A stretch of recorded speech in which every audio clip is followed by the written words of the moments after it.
Oh. How is everyone doing? Is myself, Jeff Black. I'm joined with Brandon DeCruz as always. Today it's Chasing Clarity, Health and Fitness Podcast episode. We enjoy chatting with y'all. Episode 60 today. How stress can hinder mass fat loss and physique progress. The devil is stress when it comes to anything. Like right now, today is the first day I feel like total shit. And I'm like, I managed to make it to like 11 days out before I want to die. That's not bad. Hey Like, man, that's a victory in and of itself. For those well, that have not competed, they don't realize, and I've been there, so I truly understand what you're going through. And to be able to make it that long, usually like people are dragging ass 4 weeks out if they're lucky. yeah. So I think it is because I've been feeling better and better in my hip and my back. So I've been wanting to be more active. So I think because I've been pain free, It's made I've it a just lot kind easier. yeah. I mean, like first time this week, and I, looked at my, person I'm seeing, and I said, "Hey," and she's like, "What's wrong?" I said, "Nothing." I go, "It's just weird to stand up and not be in pain anymore." I go, "I'm just taking these little things in that I haven't had for 4 or 5 years." And she was like, "Oh, okay." She's like, she goes like, "He has had this weird look on her face." I was like, "Oh, it's just a moment of gratitude." Like, yeah, stood up and it Hell fucking yeah. suck. So, yeah, that kind of thing. So otherwise, I'm alive, I guess. No, you're alive and well, and it's good to see. But one thing I do want to hit on is, and this is something you and I have spoken about privately, is perception of stress as well as perception of pain. And so your pain tolerance based on your background and what you've been through in your life, and even myself in terms of some of the emotional and traumatic incidences I've been through as a child and into adulthood, I think we have been molded a little bit different than most. So obviously our resilience to things is much greater as compared to someone that had, I don't want to say a softer life, but just didn't go through the necessary hardships, or maybe I should phrase this a little bit differently, unnecessary hardships, because a lot of things that you and I have experienced, especially yourself, is not something that you would wish upon anyone else nor yourself. But with that being said, a lot of times we actually see that there's like almost like a nocebo effect to pain. If you look into the biopsychosocial model on pain, a lot of it is perception based. So, for instance, if someone gets into an injury, or let's give like a really good hypothetical, you go down and you go to pick something off the ground and you injure your back, you throw your back out. People are a lot more hesitant in those movements going forward because of the experience that they had with hurting their back. So anytime they go to bend over, you know what I mean, like they're doing an RDL or something, even though they're braced, they're actually expecting it, and they're not. A lot of people don't injure themselves in the gym. Bodybuilding actually has one of the lowest injury percentages when we actually look at the percentages of injuries from weight sports, resistance training sports. Bodybuilding has the lowest. It's like 0.2% to 0.5% injuries per 1,000 hours completed. So imagine if you spend an hour in the gym, you go to the gym, 4 days a week. That's 250 weeks. That's 5 years essentially that you're able to go without having sustained an injury, or your likelihood for injury is very low. However, there are a lot of people that they haven't experienced a lot of pain, and good for them first and foremost. But their perception of pain is I don't want to say misguided, but essentially, it's our perception is based on we can only see what we aim at, or we can only call upon or understand things to the level at which we've experienced previously based on our paths, our experiences, and things of that sort. So you being able to look at the pain that you've had and then make a comparison, you're able to express gratitude in that, whereas other people in your same level of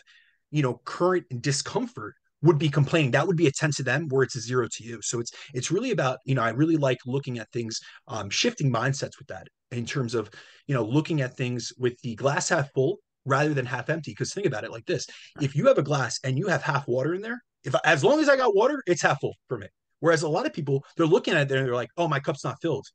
So it's a glass half empty. It's really Mhm. about your perception, as well as how you view things, your perspective in life. Yeah, man. I think for me, I'm just still just glad I'm able to do what I like doing. And, from it's, I don't even know if it's so much the challenge anymore, as it's just more like, I feel like I've got that one final look that I want to go for. And then once that's done, I'll be cool. But anyway, I'm going to get into like my last 7 days real quick, but business has been great, man. Signed on like 6 new clients in the last 2 weeks. I got like 3 consults today and 3 more the rest of the week. So things are going really good. A lot of people are really interested in the diet variability stuff I've been talking about. And I hate it because it's like, that's like the marketing shtick that people go for. But there is some truth to being able to switch around, and with diet variability, I believe for some people that is an answer, if you know how to do it the right way. So anyway, things have been good there. Keegan managed to graduate through all the way through the 6th grade. Hell yeah. He also got his first kiss. So, we're blowing it up on the air. yeah, Let's yeah. go. He at field day got cornered, quote unquote, That's what they and say got one. then. Yeah, got one thrown on him. I'm like, okay, well, as long as we have conversations about condoms in the near future, we'll be okay. Wild times out there, Brandon. But anyway, just kidding. It's been cool. Went kayaking for Memorial Day with the kids. Had a great time. Nothing real special over here. What about you? My week has been going well, my man. I just entered, week 3 of this current mini cut phase, and I'm already seeing improvements in terms of my health markers, which Cool. really that was my aim for this phase essentially. And I'm seeing things like improvements in my fasted and postprandial blood glucose levels. My resting heart rate is down a pretty good amount just in 2 weeks. So I'm right now averaging between 50 to 52 beats per minute in the morning. Whereas I was up towards like the 58, I was starting to show like signs of overreaching, getting to like the 60 beats per minute, which is high for me.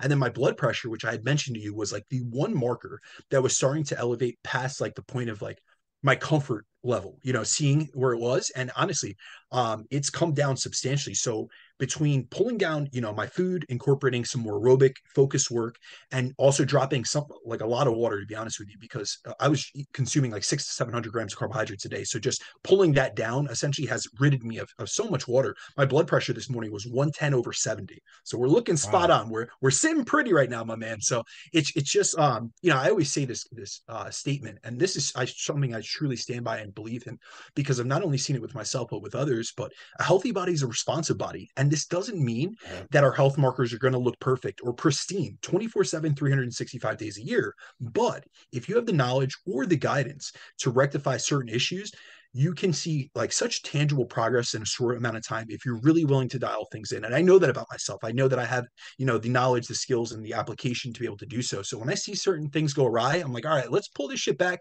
and get it under control, and just make sure that I'm now keeping it more in a range that I'm comfortable with. But also remember, our ranges, whether we look at reference ranges or we look at, just health markers and biomarkers, these are based on our own, past history. So we have to look Yeah. at what is good for us. And I know that generally when I'm in a good place health wise, I'm under 115/70. But that's me. There are some people that they have such a degree of hypertension that if they're at 130/80, that's really good for them, because they were, I've had guys come to me honestly, which has been scary, at like 190/100, like literally, like to the point where I'm like, listen, you should go see a cardiologist first and foremost. I do know one individual that had done a consultation with me years ago.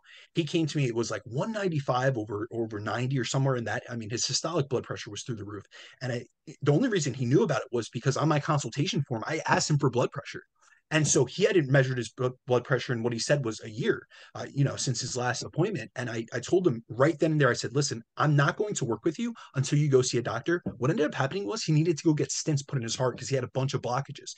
So just like this awareness tool, like just being, aware of things, and just really taking your head out of the sand, and really, being, I guess, aware, but also tracking certain metrics that you may not have tracked in the past, and just being open to it could really, alleviate not only symptoms of things you may be feeling, not only like, putting you in a better health trajectory, but also could save your life, honestly.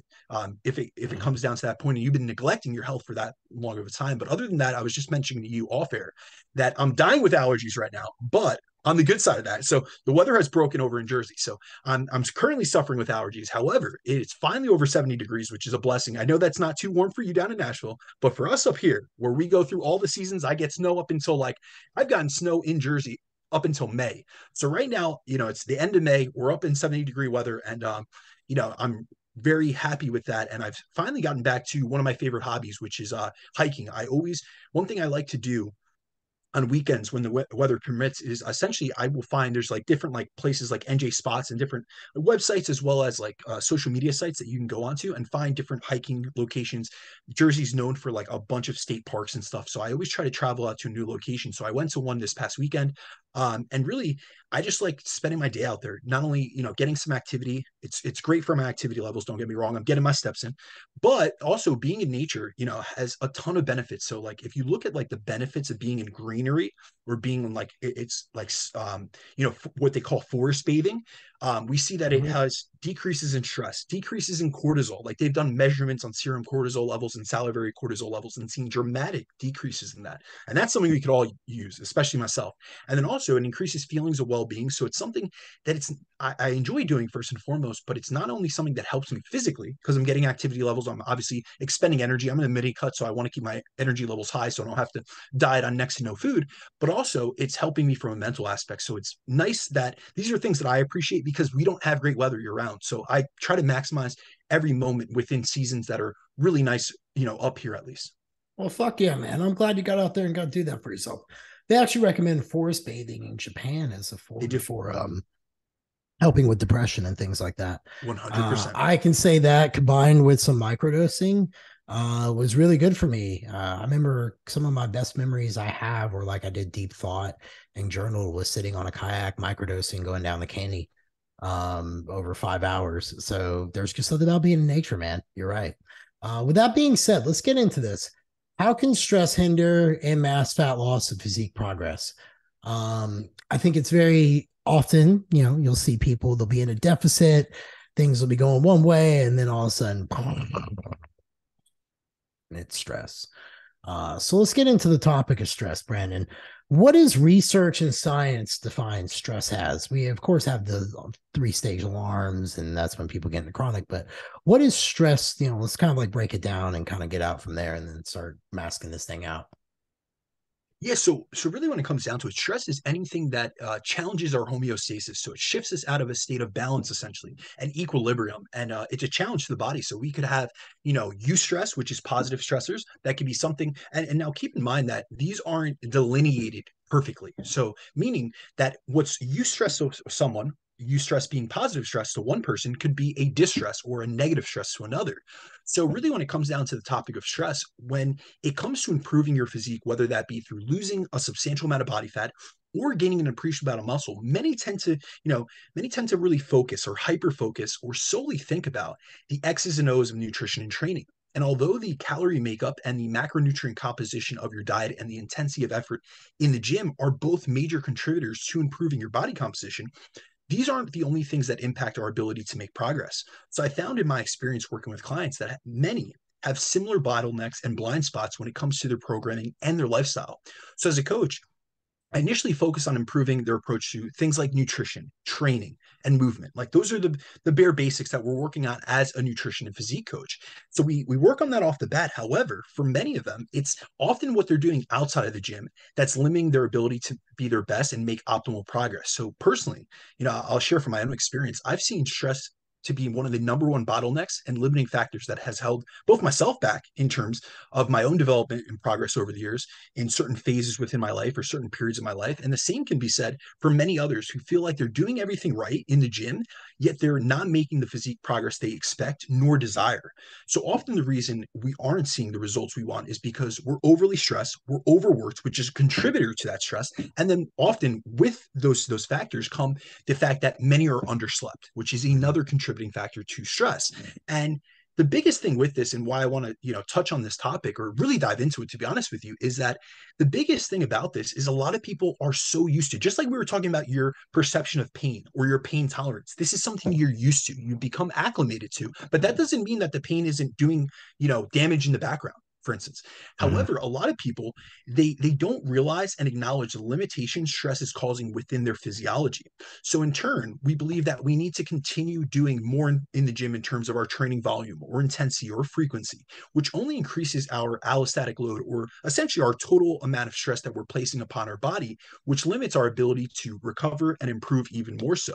So one of the biggest challenges involved in not only getting in shape, but staying in shape while handling all of other life's responsibilities and obstacles is managing stress. And since it's such a prominent and common issue for many of us, we're going to cover the ins and outs of how stress affects both fat loss and body composition on this week's show, because the first key to being able to improve anything is to be aware of it and to understand the downstream cascades. Because a lot of times people, you'll ask someone how they're doing.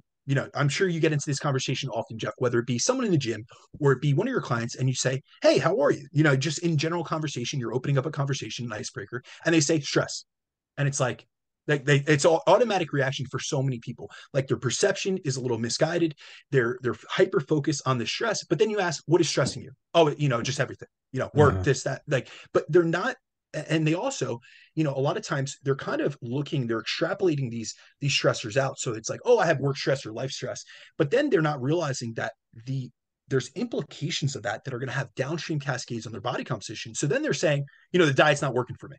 Well, dude, you're a stress cadet. We're not going to be able to calorie deficit your way out of being a fucking stress cadet. Like, we need to work on this. You know what I mean? So, like, I really want to bring awareness to, and not to put fear in any of the audience's eyes. However, I do want to make every single one of you out there aware of the downstream cascades of stress, so you stop burying your heads in the sand and really become aware of this. And then, in later episodes, we can go into how to manage this better. But I really want to do a breakdown on how stress impacts our physiology, especially from a fat loss perspective, how it could both hinder fat loss, but also mask fat loss, because that is another component that we see very commonly. And I want to be able to really build a solid foundation for your understanding of this. What are the areas that stress can affect during the fat loss phase? One that comes to my mind that I think people don't realize is sleep. Sleep is usually the first one that just gets cranked with the stress thing. Women, usually digestion would be the very, very, very right there with sleep. In Usually when multiple women's aspects. bowels go, I know to start pulling back. That's how I know how to start deloading. Yes. I regulate women on deloading based upon their digestion a lot of times. Like if it stays wonky, I'll be like, pull back, let it recover. Yeah, well, we got to think about what downstream cascades, high stress, which leads to high cortisol levels, impair. So we see that it slows motility. Think about it, it's slowing everything down in the body, because your body, especially in the deficit, your body is essentially going into a mode where it's trying to conserve energy. But that also goes towards digestion and moving through food through the body. And also, we see that when cortisol levels are high, we see down regulations in digestive enzyme secretion, especially hydrochloric acid. So now you're not even being able to digest and utilize your nutrients as well. So that's great points in terms of both sleep being impaired as well as digestion being impaired. But there are so many other factors that contribute to our total stress load and fill up our stress bucket, including outside of just physical stressors like training and dieting. And when we really look at stress, we have to realize that there are many factors that come into the equation, and then there's many downstream cascades that those factors that have contributed to stress have upon our physiology. So we have, things like our job, our relationships, our personal responsibilities, the media, societal issues and pressures, insufficient sleep, lack of recovery, poor food choices, poor digestion, among many other stresses that can impact not only our mental health, but our physical health and development as well. So many often think of stress in these separate buckets, as though their work stress is in one bucket, their life stresses, their life in terms of their personal relationships and stuff is in another bucket, and their training and nutrition related stress is an entirely separate bucket in and of itself. But in reality, we have one bucket which all of our stresses go into, which can easily overflow. Like, think about it. If you guys thought it was three different buckets, we got one now. So now all this water, all these stresses are being piled up into one single bucket. And I like to look at stress. There's an analogy I really like to use, and it's that stress is like a virus on your computer. It can affect every single facet of the system if it isn't addressed. So if you're nailing your diet and training, but the rest of your life is hectic and chaotic and unmanaged, you won't be able to see the full fruits of your labor.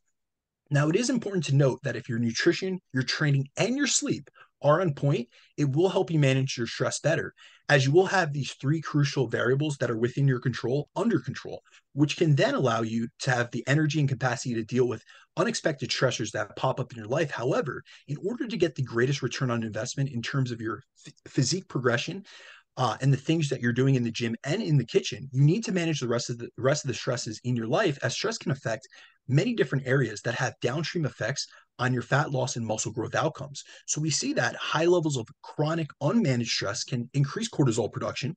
They can mask fat loss progress due to water retention. They can impact our hunger hormones. They can dramatically actually increase our appetite. They can influence not only our food choices, but also our calorie intake, which can then impact our adherence to our diet. It can impact various aspects of our metabolism, high stress can also impact muscle retention, muscle growth, as well as impact our training performance and recovery. And these are all areas which we're going to cover today. In order to manage our stress, we need essentially an impetus to do so. So I always say, like, you can't really, a lot of people without an understanding of why they need to do something, they're never going to do anything about it. And so, really, my whole thing is I like to empower people with education, especially like when I work with clients, I try to educate them first and then give them steps to do. Essentially, like, this is the explanation, this is the goal, this is the plan of action this week, as well as what we're going to be working towards going forward. And so, really what I found is that by explaining the many downstream effects stress has on physique, like on the physique transformation progress to clients, it helps to increase their awareness about how important it is to manage their stress. So it's not like, a lot of times it's almost like, within the dieting culture, people will say, eat less, move more. Okay, Mm-hmm. that is truthful, but isn't helpful. And it's truthful, but not useful. However, when it really comes down to like stress, if someone tells you they're stressed, you can just say manage it. And if they don't have an impetus, they don't have an understanding of what that stress is doing. You could just, give this blanket statement. Like I could just tell a client, you know what, your stress is what's causing you to not lose fat as effectively. Well, I gave no explanation. I just gave them a fact.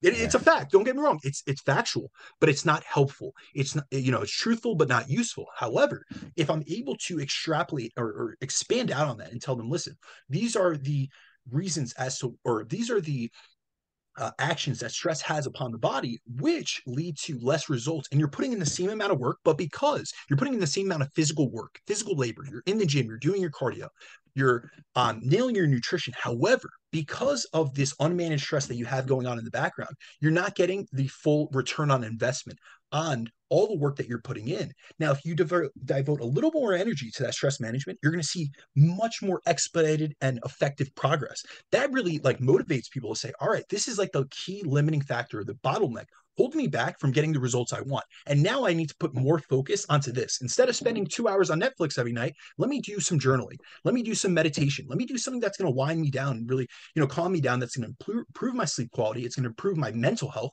And then also it's going to help me manage stress and offload stress more effectively. And so that's really what, today we're going to go through all of the effects that stress has upon the body, how it masks fat loss, as well as how it hinders the fat loss and metabolic processes. But it's really in the effort for you guys to gain a better understanding of this and then also have the motivation as well as the information to be able to manage stress better or take a proactive approach to managing stress in the future. How does stress and cortisol mask fat loss progress? So I would like to discuss something like about cortisol. Cortisol is the enemy of belly fat, right? Like a lot of people, when they have cortisol problems, they start gaining belly fat that they can't explain. And that's kind of that stress component to be able to break down a little bit. But how does stress and cortisol mask fat loss progress? All right. So I do want to make a caveat here. We got to look at things at both sides of the equation. So for every gimme, there's a gotcha. For every thing that you want, there's a cost and benefit ratio. So really, when we look at dieting provides us with a ton of body composition and health benefits, as losing fat in and of itself is one of the healthiest things and has been shown to improve health markers such as our blood glucose levels, our fasting insulin levels, our blood pressure readings, our resting heart rate, our cholesterol levels, and it even reduces inflammatory markers. However, aggressive or chronic dieting, especially the chronic dieting. So realize we're talking about chronic stress, but also chronic dieting isn't chronic stress. And what you have to realize is that if you guys are in this prolonged stage of an energy deficit, that's perceived as a stress to the body. Whether you want to be in that deficit or not, it doesn't matter what you want. It's what your body perceives. And so this is really what we got to look at as how dieting and the increase in stress that you can either have from your lifestyle or from chronic dieting in and of itself can cause you to, see or lack the ability to see progress in your fat loss phase because of the chronic stress that you're dealing with. So this has been seen, seen since one of the earliest dieting studies that we have, which is the Minnesota starvation Mm. experiment. And We in this love study, we this kind of, study. yeah, no, I mean, dude, there is so much data here. First and I foremost, know. I want to hit on this because this is like a manifesto of dieting. And the real reason that I always go back to the study is because they didn't have like review boards back then. They didn't have like where they had limitations. So they put these guys through the ringer and really did a very good study, especially for the time, the time period in which they did it at. And they didn't have an internal review board, say, or an IRB. So essentially they were able to put these guys through something that now would never be approved again. Well, we will never have a study that is as in-depth for extreme dieting as a Minnesota starvation trial. So I always go back to it because they did such a good job on the data. And there's Yeah. been real analyses of these data multiple times over the years up until like the 2010s. So, really when we look at the Minnesota starvation experiment, it was a study where they took conscientious objectors of World War II and put them into a 1,600 calorie per day deficit. So 1,600 calories reduced, which was Damn. over a 50% reduction in their maintenance calorie intake needs, and they kept them in this extreme deficit for 6 months. And during the initial portion of the study, subjects were consistently losing weight. However, researchers started to notice that some of the individuals in this trial were having irregularities in weight loss due to edema and water retention about 2 months into the study. Now, what ended up happening was by the end of the study, they noted that every single subject had experienced some degree of fluid retention where their scale weight would be up several pounds for days or weeks, despite being in a clear and controlled deficit that was monitored by the researchers, and despite the fact that they were living in a university research facility for the entirety of the study. So there was no cheating, there was no getting extra, rations or extra, calories, or, just not logging correctly. Like, this was completely controlled.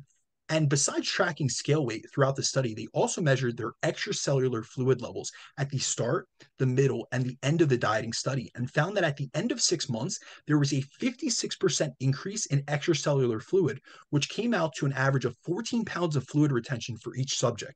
Now, this is obviously an extreme example of how high amounts of chronic stress can mask our fat loss progress by skewing our scale weight fluctuations. However, not being able to visibly see fat loss results, both in our appearance and in a loss on the scale, is something that's very common for individuals who have been dieting during high stress periods of life. And this is because stress increases cortisol production, which can increase fluid retention, which can then mask fat loss. Now, before we get into the rest of the podcast about how stress can impact various aspects of our fat loss and body composition progress processes, I want to hit on the fact that having high amounts of stress and cortisol will not completely blunt the fat loss process if you consistently maintain a calorie deficit. It'll just make the process more difficult and challenging. So, for example, we have research in populations with really measurably high cortisol levels, such as there's been research that's been done in military boot camp conditions or boot camp programs, and then also we have a good amount of case studies on bodybuilding contest prep competitors. And despite having cortisol levels extremely elevated, these individuals still lose a ton of fat, but that's because they're consistently in a deficit. So they stay adherent to the diet, they make sure to stay in a deficit, so they're still losing body fat despite cortisol being high, despite potentially having some degrees of water fluctuation and water retention. Eventually, once that retention, that stress dissipates, they're losing a substantial amount of fat. So it's Mhm. important to realize that if you're dieting and staying consistent, but are not seeing your scale weight going down, and you're holding a ton of water due to stress, this doesn't mean you're not losing fat, as it's not like stress or even cortisol can undo a deficit and break the law of thermodynamics. And this is why, if you're dieting and you have a ton of unexpected life stress pop up, before you jump to thinking that your diet isn't working, you should do certain things. So what I like, clients to do, or what I would suggest audience members to do, if you think that your diet isn't working, but you're also noticing like you're nailing everything, and all of a sudden you say to yourself, this isn't working, I'm not seeing progress, my scale weight's not going down, but you're in a super high stress period of your life. You just had a child, you're changing jobs, you're having some financial constraints, whatever it may be, you should go over your habits to ensure you're checking off the boxes, such as sticking to your diet, hitting your calorie and macro targets, getting in your steps consistently, training with proper intensity, and getting adequate sleep. If all of these things are being checked off, realize that stress can be skewing your ability to see visible progress, and you don't need to do anything more with your programming or be more extreme with it. You simply need to be patient and try to manage your stress better, as stress can mask your ability to see progress for periods of time. However, once you've reduced your stress, you will start to notice the fruits of your labor if you've remained consistent. And that's a big thing. I really want to point that out. You need to remain consistent. This isn't like, all right, I feel discouraged because I'm not seeing the progress I want, and now I have a binge meal on Friday night, and then I expect that next week I'm still going to see tangible progress. If you veer off the beaten path because you feel discouraged, you're essentially it's almost like a self-perpetuating issue, where you felt that you weren't making progress, but now your actions have reinforced your lack of progress. Do you think that most people underestimate their issues with cortisol in terms of the fat loss progress? Do you think that that tends to be the one that most people kind of like just kind of confuse it up and get frustrated by, and that's what causes them to give up? really, I'm going to be honest with you. I deal with such a wide variety of clients. I think I get people from different ends of the spectrum. So, for instance, I have a lot of people that are extremely type A. They own businesses, they're fitness professionals, and often they undervalue, or maybe perhaps a better way to put it is they underestimate the impact that stress is having on the rest of their life. And so they almost chuck it up like, and I've been this person, so I'm going to relate to them. They're so used to being in sympathetic overdrive. They are a sympathetic dominant individual. They're constantly in fight or flight. They're used to being stressed, and they almost like live off of it because they feel energetic because, yeah, you're living off of cortisol and catecholamine production. And Mhm. so a lot of times they'll just be like, oh, it's just stress. And they just like, it's almost like it doesn't affect them, or in their mind, it doesn't affect them because they're so used to such a high level of stress, anxiety, and feelings of just like being overwhelmed. However, a lot of times they're not realizing that that's impeding their progress. They're wondering why they sleep like shit. They're wondering why they need caffeine at all times of the day. They wonder why they have adrenal related issues. And they're not realizing, and they're always trying to push themselves more. And often they're what they think is the solution to their problem when they're not seeing the progress that they want, they just got to try harder. And I really respect these people because this was me, and so I understand this. And so it's these type of personality types where they say, all right, I'm not seeing the fat loss progress that I want. It must be that I'm not in a deep enough deficit. So instead of managing the stress, they just put themselves in a deeper deficit. Now I have people at the opposite side of the equation where they have stress, they realize that they have stress, but now they think it's going to completely blunt their fat loss. And so they think that cortisol in and of itself is like this boogeyman that's going to stop them from being able to lose fat. So they get Mhm. discouraged, and now they start eating off plan. And their reasoning is because they're looking for a coping mechanism to deal with that stress. However, they're compounding the lack of results that they're seeing because really in reality, what they were seeing was a it wasn't a lack of progress. They're still making tangible progress in terms of the fat loss progress. They're still liberating fatty acids. They're still, transporting, mobilizing, and in burning them off or oxidizing fatty acids. However, they're just having an increase in scale weight. They look a little bit inflamed. They're having some water retention, or they, many other factors. This could be, the week 4, it could be the late luteal phase of a female's menstrual cycle, and she's holding a ton of water. So now her scale weight, if she compared, week 1 of the menstrual cycle or week 2 or week 3 to week 4, now she sees her scale weight going up. She gets frustrated and she eats off plan. And now she's undid, if she eats a ton of food and she undoes the deficit, yeah, now you're not going to see the progress that you were looking for because it wasn't due to the cortisol or to the stress itself.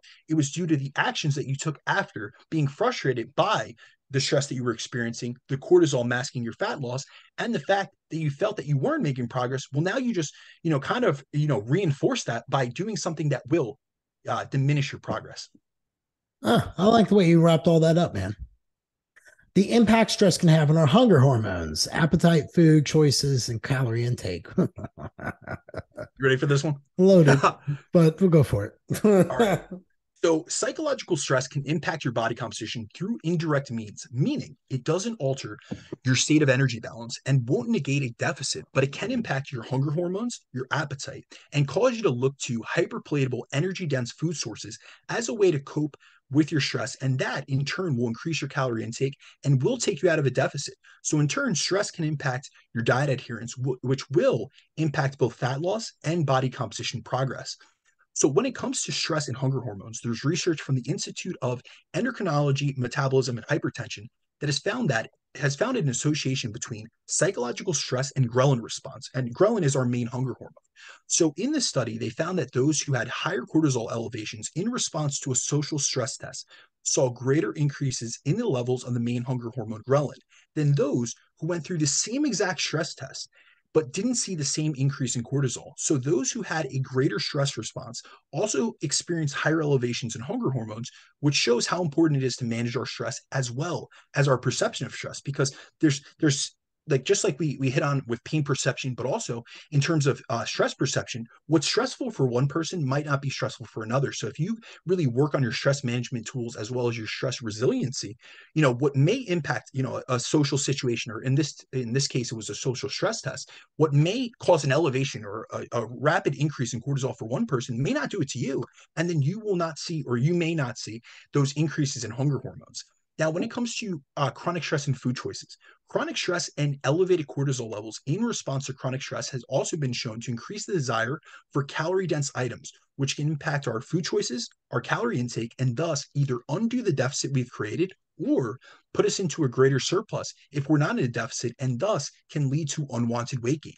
And so, for example, in research by Godfrey and colleagues, they found that high psychological stress causes an increase in cortisol. And with that increase in cortisol, there was also an association to higher calorie intakes, but only, and this is a big key of this, but only when people were exposed to hyperpalatable foods. So if you're experiencing high levels of stress at this point in your life, you're more likely to overeat calories if you have hyperpalatable, processed foods around you, which is why it's so important to modify your food environment, especially in a high period of stress, as you're more predisposed to consume comfort foods like cookies or cakes or chips Mm. when you're going through a high stress period. So, one way to set yourself up for success, especially in a fat loss phase, is to remove these items from the places you spend the most time, such as your home and your work environment. And this effect has been shown in countless studies where they'll put, individuals under higher stress conditions or just essentially under higher levels of stress, and they'll monitor their eating behaviors. And they see that during times of high stress, people consume far more calories, especially if they have access to hyperpalatable, processed, and or packaged foods, which are usually, items that are high in refined sugars and fats. In one of these laboratory studies on stress-induced cortisol and eating behavior, they took healthy females and exposed them to both a stress session and a controlled session, which essentially just means an unstressed session. There was no stressors involved in that condition. Mm. And then they separated these ladies out into high and low reactors to stress based on their cortisol levels throughout the stress session.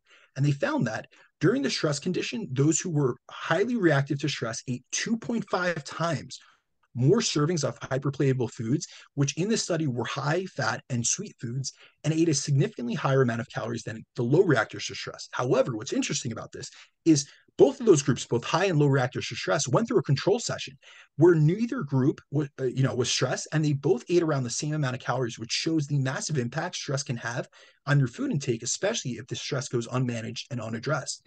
Then in another study, conducted by the Western Human Nutrition Research Center, researchers investigated the influence of chronic social stress and acute stress reactivity on food choice and food intake. And in this study, they took 41 women and either exposed them to a social stress test or a control task, which was a calming movie, and then examined their HPA axis activity. After both conditions, they invited the women to eat at a buffet which contained both low and high calorie snacks. And they just told them to eat till fullness. So essentially, it was an ad libitum study. They had access to, fruits and stuff, but they also had access to chocolate cake, which is really what this study is going to come down to. And they did that. What they found was that women who reported higher chronic stress, both in their daily lives and in response to the stress test, consumed significantly more calories from chocolate cake after their test. And they also found that chronic stress was positively related to total fat mass, body fat percentage, and stress induced negative mood. So the higher the person's stress, the more likely they were to have higher fat mass and higher body fat percentage, and to also have feelings of negative mood states. And so it's important to realize that although stress can increase appetite, not everyone eats more in response to stress. So in the literature, we generally see that a little over 40% of individuals overeat when they're stressed as compared to 30% who undereat when they're stressed. So, guys out there, yourselves more than I do. And you could probably say, oh, I'm the person that I end up skipping meals when I'm stressed. I get distracted. I'm, locked in. And then there's other people that they turn to food as a coping mechanism, and that may be their response to stress. And this is because we all respond to stress differently. Some manage it better than others, and there's also a big difference between acute and chronic stress. So for example, acute stress is a form of eustress, which can be good for diet adherence as it keeps us busy and suppresses our appetite. So this is when, like, you have a project that you're working on that you're motivated by, but you have a deadline, and all of a sudden you forget. Like, I do this all the time. Like, I'm on client consultations or I'm working on a new program to onboard a new client. Like, I forget to eat. I'm in a deficit right now, and as are you. But Jeff, I'm sure you could relate to the fact that there's sometimes you get so locked into an activity, you're under the gun, like you need to make something Mhm. happen, and you just forget to eat, or you're not even thinking about it. So essentially, it's suppress your appetite. However, when stress goes unchecked and becomes prolonged and chronic, it can cause many to turn to comfort foods as a form of self-medication, which is why it's important that if you're someone who's dealing with high levels of stress, you look for the root cause of that stress and what aspects of your life or your environment trigger that stress, rather than simply trying to use comfort foods as an escape, as eating may provide you with a temporary distraction from stress that you're dealing with in that moment, but it's not a solution to actually managing and ridding yourself of that stress. And that's a big mistake a lot of people make. They look to food as a way to, like, escape that current moment, and they feel better. They get a dopamine hit from, eating hyperpalatable foods. But then oftentimes, and I've had many people that have come to me in this situation, looking for coaching and looking for advice and guidance past this, is that they're stress eaters and they're emotional eaters. However, what they often notice is they almost have like it's almost like a rebound effect where they felt better in the moment having consumed those foods, but then they feel worse after because now they've realized that their actions haven't aligned with their goals, as well as now they're also done with eating. Say they ate a box of donuts, they've crushed this thing, and they felt better in the moment. They feel worse after, whether it be mentally, physically, digestively, but also they realize that the problem is still there, and it didn't. That wasn't a solution. That was a temporary band-aid for the situation that they're dealing with. Do you think that most people underestimate the discomfort it's going to take to really kind of get through a fat loss phase the way they want it versus all the things that are going against them to make that not happen? Do you think that that adds to some of the confusions that people have? 100%. And I'll be honest with you, that is one of many reasons as to why I don't ever just put someone right into a deficit and put them right into a fat loss phase. I've just seen through my experience coaching, at this point, over 10 years and over 1,000 people. And a lot of people do come to me for fat loss.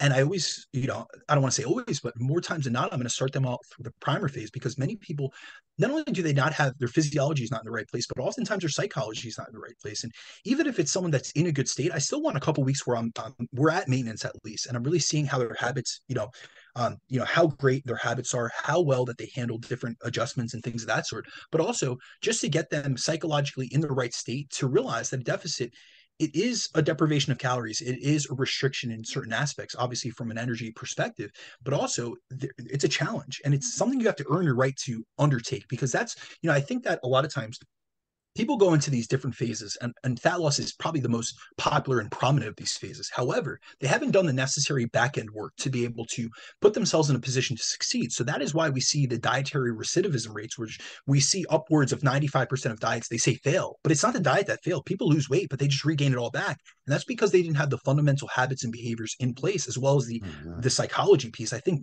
really when it comes down to it, I always say we can't separate psychology from physiology because your mindset can make or break you. And a lot of times people aren't aware and they don't have realistic expectations, not only of what they can achieve, but also the requirements of what it will take to get to where they want to be. And that's where I need time as a coach to be able to find that out about a client first and foremost. You're not automatically getting that off the bat in a consultation. And there are certain times where someone comes to me with unrealistic expectations. I had this situation this past week. I had a woman that had dropped over half her body weight, naturally. No gastric bypass, no surgeries, no nothing. And I was incredibly impressed and I would have loved to help her.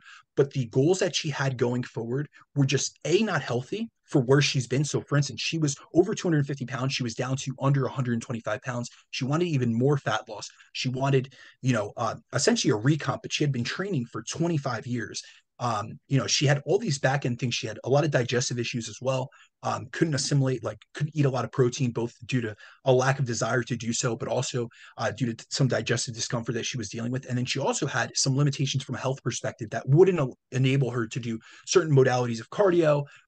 She was very limited in a training perspective. So this was all going to be dietarily related. And I told her, with where you want to go, you want to add a substantial amount of muscle while losing fat. You're really limited in terms of your training capacity, both in resistance training and aerobic training. Like there's so many things. And also like you're looking to lose more fat, but you've just lost over half your body weight. Like I would be, really, I would want to keep you at maintenance. And that wasn't in line with what you wanted. And so that is, a point where we have to be realistic and reasonable with clients. And we also have to, sometimes shift their mindset on what is realistic for them, especially within time constraints, because this woman wanted this in like 8 to 10 weeks.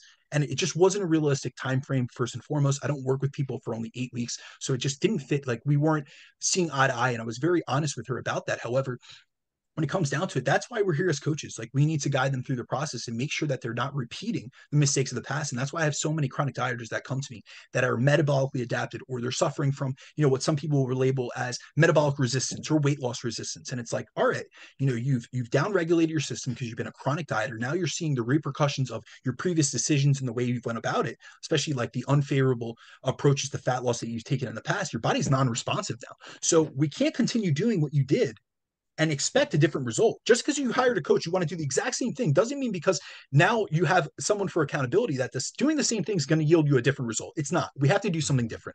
And that's where it really comes down to shifting someone's mindset about the expectations of what they can expect to get in return, but also what they need to give into the process, because all of this is reciprocal. You need to put things in, you need to put energy, time, effort, investment into a process to get yields or returns out, meaning results, progress, outcomes. How does stress impact the metabolism then? Since that's like a great segue in all honesty.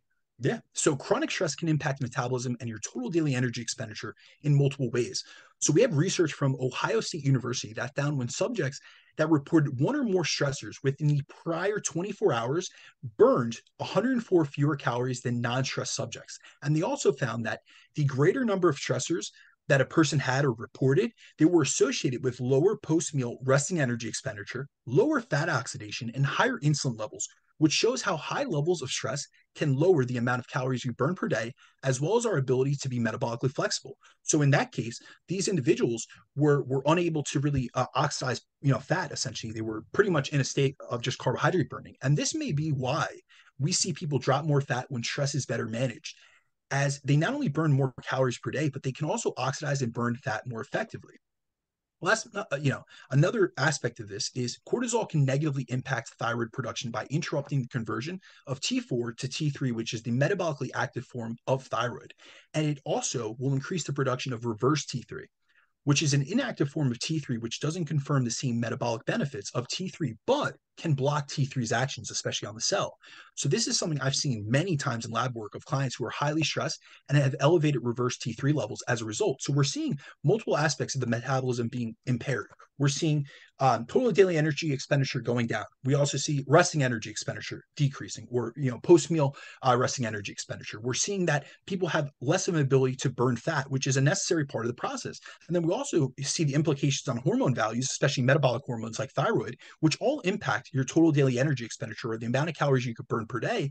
And if that is going down because you're highly stressed and because you have high elevations in cortisol, it's going to limit the deficit that you have. So for instance, if you are someone that your total daily energy expenditure was originally 2,000 calories and you went on a 1,500 calorie diet, and you're in a 500 calorie deficit, now you've downregulated 104 calories from your total daily energy expenditure because of high stress, and now maybe another 50 calories from your thyroid production being downregulated. Now what was once a 500 calorie deficit is now a 350 calorie deficit. So it's just chipping away at that deficit. And it's not that you can't lose fat, it's just that it's making the process more challenging. You're going to have to go lower in calories or higher in expenditure or activity to be able to make up for the fact that you're not managing your stress well. So a lot of times, people will, come back to me, or, these are client conversations that you may have, and they're like, oh, I don't know if I have time for stress management.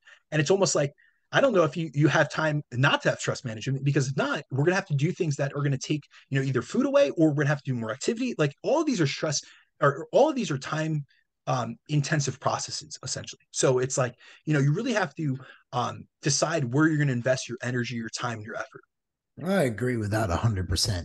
How does stress impact muscle growth and retention? Well, I mean, if you're stressed, you're probably gonna be more catabolic. Definitely the stealer of all gains. And definitely gonna probably have potentially lower testosterone because of the cortisol testosterone axis, which hormones play a part in, and so forth. So how does stress impact muscle growth and retention then, Brandon? Like, do you think that when people are already stressed, you give them more gas, or do you pull back? I think there's a fine line between the two. And I think you have to kind of that's where clients answering the questions better than they would think. Not like, how's your sleep? It's fine. Well, fine is a great answer. How's your training? I feel recovered. Okay. Well, I feel recovered. And I can Getting still better like feedback. hammer dog shit, but that doesn't mean I'm recovered. You know what I mean? Like I could be used to feeling that way. So let's get into that a little bit. And then we can jump right into training performance and recovery as well, because I think it might weave between this. So just so you know, on your end, we could probably go these next two back to back and weave them in to make it flow good. Sounds good, my man. So to start off with muscle retention and muscle growth, stress can impact muscle retention due to the elevations in cortisol and the downstream effects high cortisol can have on muscle development and muscle mass in general. And when cortisol is chronically elevated, it can impair muscle growth, and in extreme cases, it can actually cause muscle loss.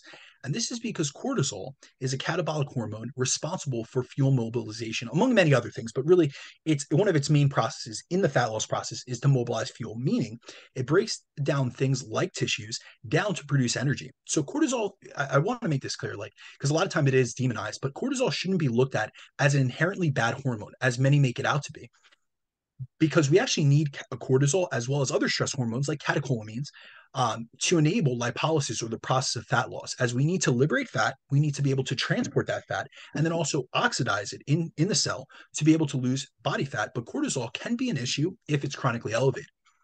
If you're in a deficit and you're dealing with tons of stress where your cortisol levels are constantly elevated, it can cause you to be in a catabolic state. And if there isn't sufficient fuel on board or sufficient fuel sources available, this can lead protein to being broken down for fuel. Also, high stress can wreak havoc on your sleep. And we do see that sleep loss or poor sleep leads to muscle loss, especially during a deficit. So these are both areas that they can impede, muscle growth through different, downstream cascades. And now when it comes to, the topic of stress and its impact on training, performance, and recovery, this is a really interesting one. And, often I'll say, and I'll make this statement. I always say that, we cannot separate psychology from our physiology because there's essentially a bidirectional relationship between the two, meaning our psychology impacts our physiology and our physiology impacts our psychology. And a great example of that is how our mental stress impacts our physical training. So research finds that psychological stress can negatively impact both physiological recovery, so our physical recovery from training, as well as our strength outcomes from training, which can then have downstream effects on body composition. So, for example, in a 2008 study conducted at UT Austin, they looked at students with high and low academic stress. In this study, they took both males and females and had them take tests to assess their life stress or life event stress and perceived stress levels, and then divided them up into a low stress and a high stress group. Then they had them go through a 12-week resistance training program where they tested their strength at both the start and the end of the study. They found that there were significant differences in strength gains between the low and high stress group. The high stress group gained less strength on both the bench press and the squat, and also gained less muscle in both the arms and thighs than the lower stress group, which gained more strength and muscle mass, which shows that high levels of stress can impair both the strength and muscular adaptations that we can make from training. Now, when it comes to recovery, high amounts of stress also impact our recovery from training. In a study by Stoltz, they had resistance trained college students complete a perceived stress scale based on their perceived levels of stress, which is judged subjectively by the person taking the test. They then separated them into a low stress group and a high stress group. After separating them into these groups, they gave them another two tests to test their perceived levels of stress as well as to assess how many stressful life events they were experiencing or had been exposed to in the recent times. And after that, they had them come back a few days later into the lab and had them undergo a challenging resistance training workout. Within that training workout, what they did was after they tested performance markers like maximal force production and recovery markers like energy, fatigue, and soreness every 24 hours for the 4 days after the training session to truly assess what were the, after effects of this training session, as well as what was the correlation or association with that individual stress levels. And they found that the students that reported both high perceived stress and life event stress scores took much longer to recover their maximal force production. And on average, it took the high stress students 96 hours to recover, whereas the students with low stress scores took only 48 hours to recover. So we see that with high stress, it could almost double our recovery time essentially.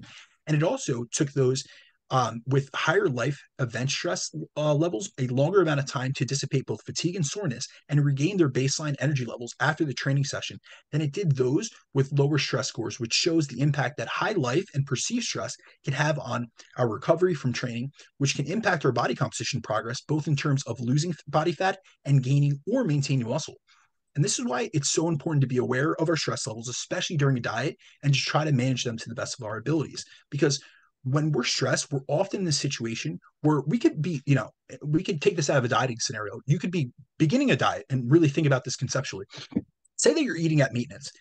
If you're eating at maintenance, but you're super stressed, you could be disproportionately hungry and more susceptible to looking to food for comfort, which is only going to be compounded even more when you're in an energy deficit, which independently raises hunger in its own right. So if you guys go back to any of the podcasts that we have done on metabolic adaptation, you'll see the down regulations in hunger hormone, or you'll see the up regulations in hunger hormones, the decreases in satiety hormones like leptin, GLP-1, and all these other hormones.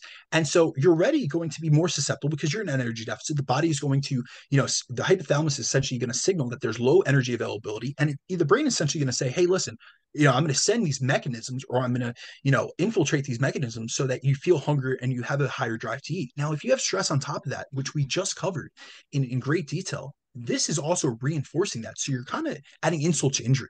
And so what I find is that many try to diet during very high stress periods of their lives, but they end up failing time and time again as they aren't addressing the root of the issue as to why they're not seeing the results, which is not due to the diet itself, but the circumstances around when they're dieting and what they're going through at that time. We can't just look at dieting or a fat loss phase as an independent, process. It's not like in its own silo, and your life stress is in a completely different aspect or a completely different bucket. And a lot of times this causes dieters to get frustrated and to lose faith in the process, which is a not good situation to be in, when we should be, looking to reassess the goal and our lifestyle, and if the two are compatible at that moment.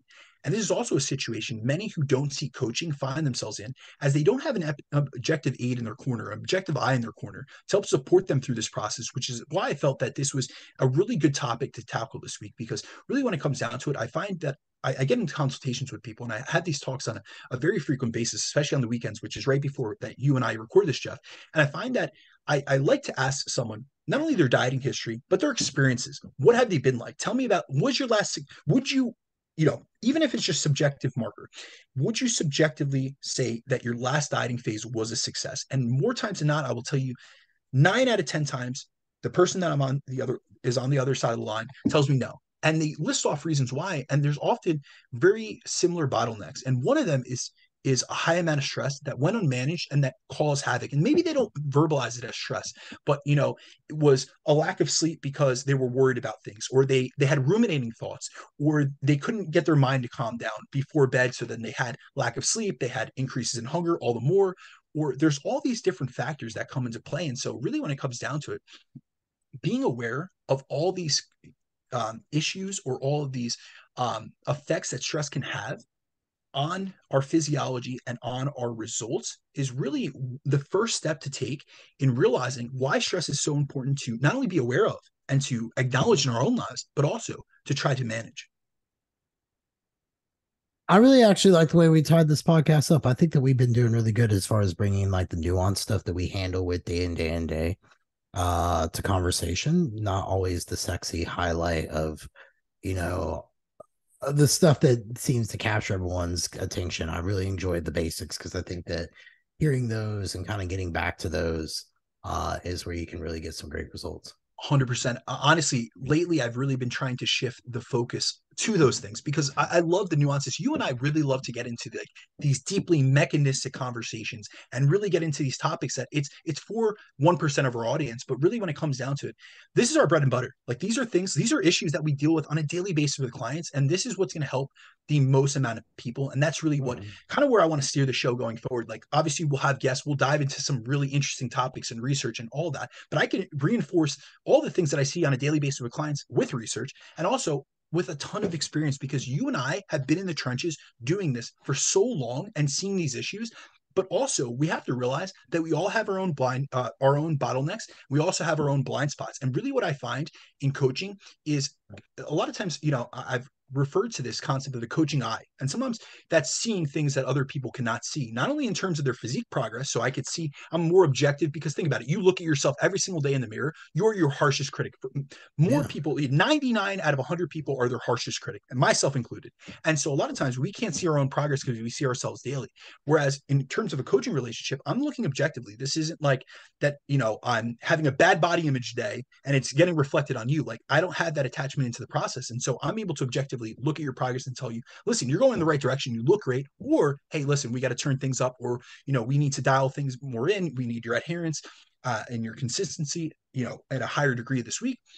However, also in terms of the coaching eye, it's looking for blind spots within a client's life where they're overlooking things. And one of the biggest blind spots I see in a lot of people that I work with is that they're a lot more stressed than they realize. And these are things we really have to manage because it's been going on in the background. It's almost like a background program running on your computer, that virus essentially. But all of a sudden, like one day, it pops its ugly head out.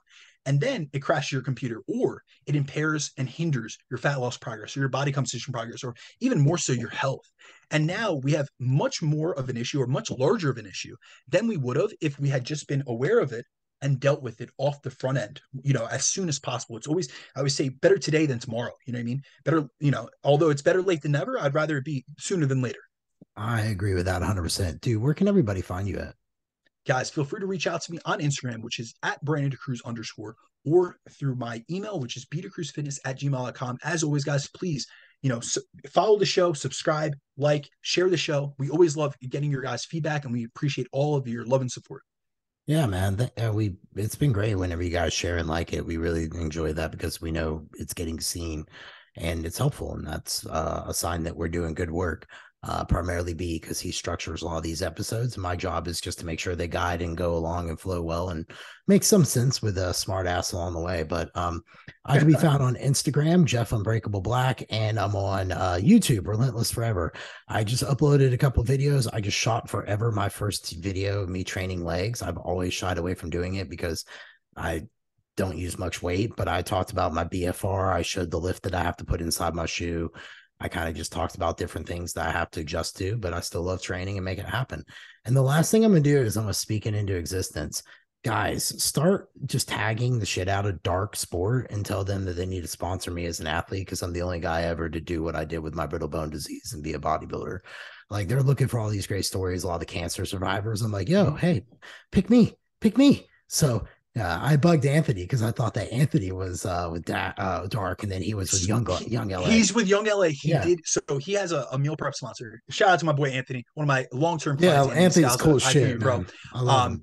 He works with Young LA, but one of his meal prep sponsors, shout out to Hummus Fit, amazing meal prep sponsor out of New York, did an event recently where they all flew out, I believe, to California to do a Dark Sport / Hummus Fit event, which was great to see. However, yeah, he's sponsored by Young LA, so I don't think he has a connection for that. But nonetheless, I will put the good positive energy out there. Put it out there. I'll see if I can tag them as well. All right, well, guys, you'll have yourself a great day. Take care and kick some ass. See ya. Peace.